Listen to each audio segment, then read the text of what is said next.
welcome back to the channel. I'm Michael, and today we're tackling one of the biggest challenges that English learners face. And honestly, it's something that holds so many people back from real fluency. We're talking about learning to think in English instead of translating in your head. And to help us explore this topic, I've invited someone who's helped hundreds of students break through this exact barrier. Olivia, welcome to the show. Thanks, Michael. I'm really excited to be here. This is genuinely one of my favorite topics because once students understand this concept, everything changes for them. Right? It's like a light bulb moment. So let's start with the elephant in the room. Most beginners, and actually a lot of intermediate learners too, they're doing this thing where they think of a sentence in their native language first, then try to translate it word by word into English. Why is that such a problem? Well, it creates this mental bottleneck. Imagine you're having a conversation and there's this 3-second delay every time you want to say something because your brain is working overtime, first constructing the sentence in your native language, then searching for each English word, then trying to arrange them correctly. It's exhausting and it makes natural conversation almost impossible. And you end up sounding robotic, right? Because you're not actually speaking English. You're performing a translation exercise in real time. Exactly. Plus, languages don't map onto each other perfectly. Every language has its own logic, its own way of expressing ideas. When you translate directly, you often end up with sentences that are grammatically correct, but sound off, unnatural. Okay, so let's break this down for someone who's just starting their English journey. What does it actually mean to think in English? Because I think some learners hear that phrase and imagine they need to suddenly have this constant English monologue running through their head like they're narrating a film. That's a great point. It doesn't mean your inner voice suddenly switches to English 24/7. What it really means is that when you want to express something in English, the English words and phrases come to you directly, without that translation step. It's automatic, intuitive. So it's more about the process than constantly thinking in English all day long. Right. Think about how you speak in your native language. You don't construct sentences consciously, they just flow. You're focused on what you want to say, not how to say it. That's the goal in English, too. I love that distinction because I think a lot of beginners put this pressure on themselves to be perfect immediately, and that's paralyzing. So let me ask you this. At what level can someone start developing this skill? Is it something only advanced learners can do? No, absolutely not. In fact, I'd argue you should start building this habit from day one. Even as a complete beginner, you can train your brain to associate English words directly with concepts instead of routing everything through translation. Can you give us an example of what that looks like in practice? Sure. Let's say you're learning the word apple. Instead of learning apple equals word in your language, you look at a picture of an apple, hold an apple, taste an apple, and you attach the English word apple directly to that real object and experience. No translation needed. Your brain starts connecting the word to the thing itself. So it's about building direct associations. Exactly. And this works for actions too.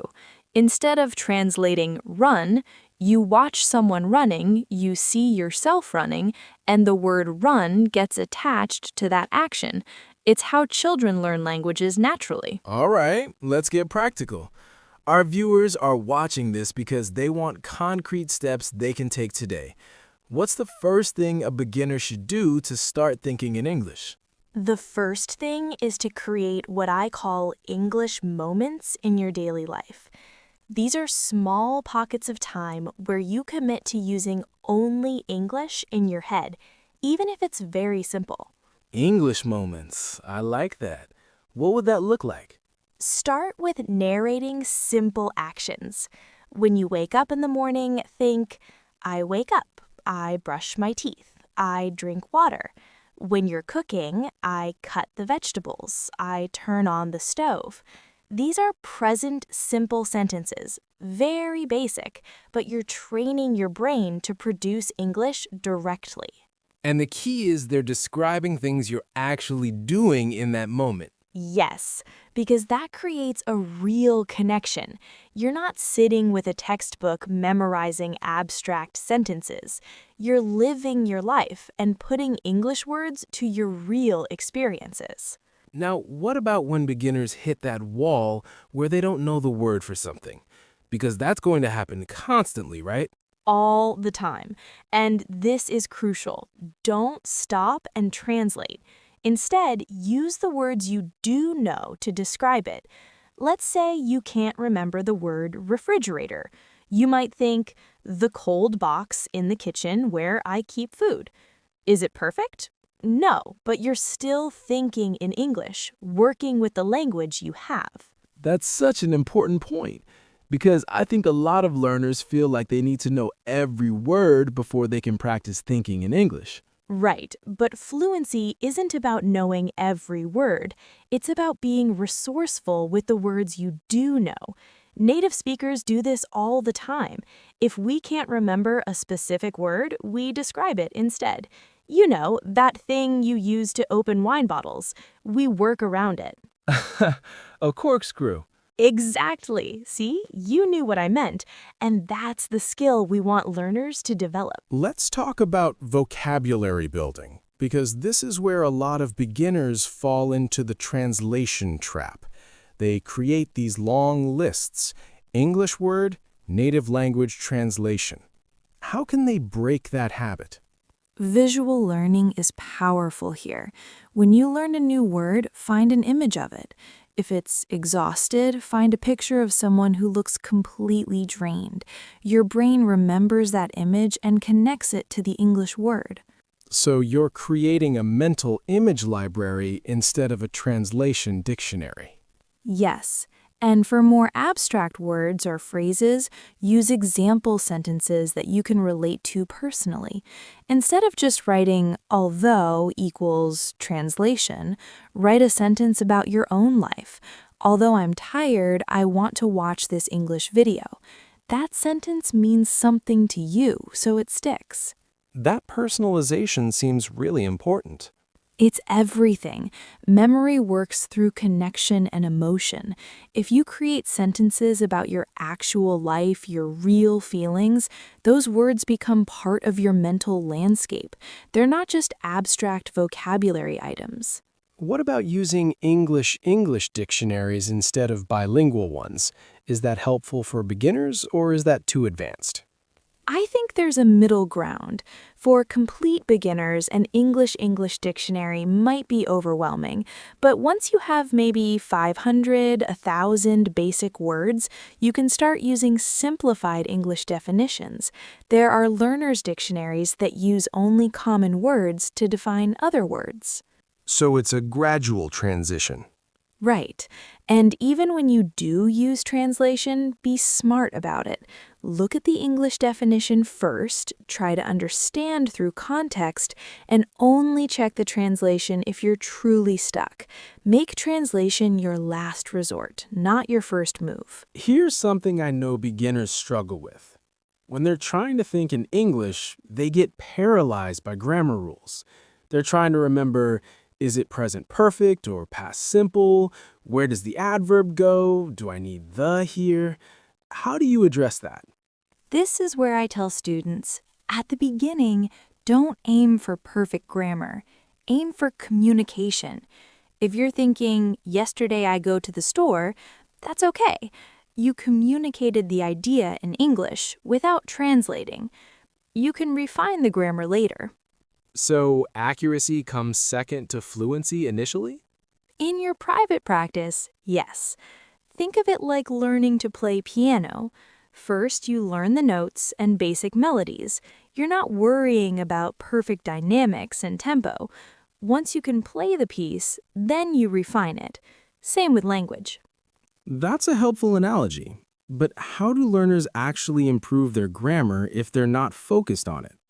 Through massive input. Listen to English, read English, and your brain naturally picks up patterns. You hear, I went to the store hundreds of times, and eventually, I go to the store starts to sound wrong to you. You develop an intuition for what sounds right. So it's about exposing yourself to correct English so much that incorrect forms start to feel off. Exactly. Native speakers don't think about grammar rules when they talk. They just know what sounds natural because they've heard it so many times. You're building that same intuition. Let's address something practical.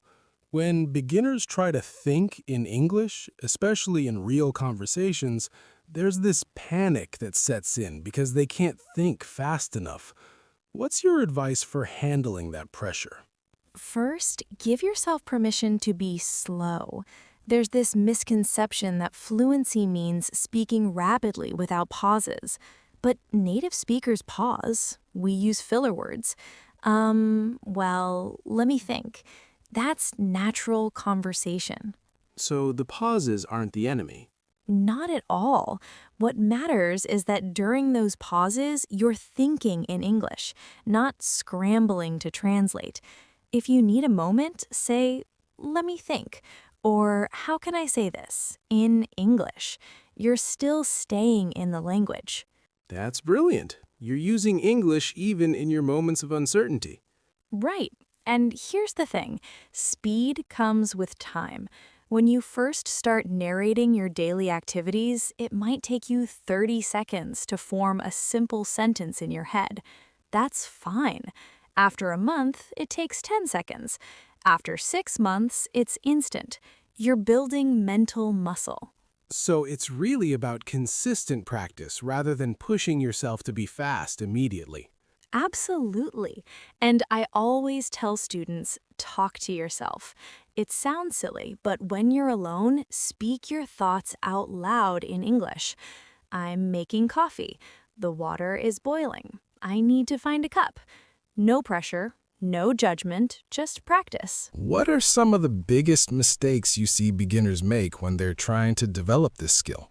The biggest one is being too ambitious too quickly. They try to think complex thoughts in English when they only know 200 words. Then they get frustrated and give up. So it's about meeting yourself where you are. Yes, if you're a beginner, think beginner thoughts in English.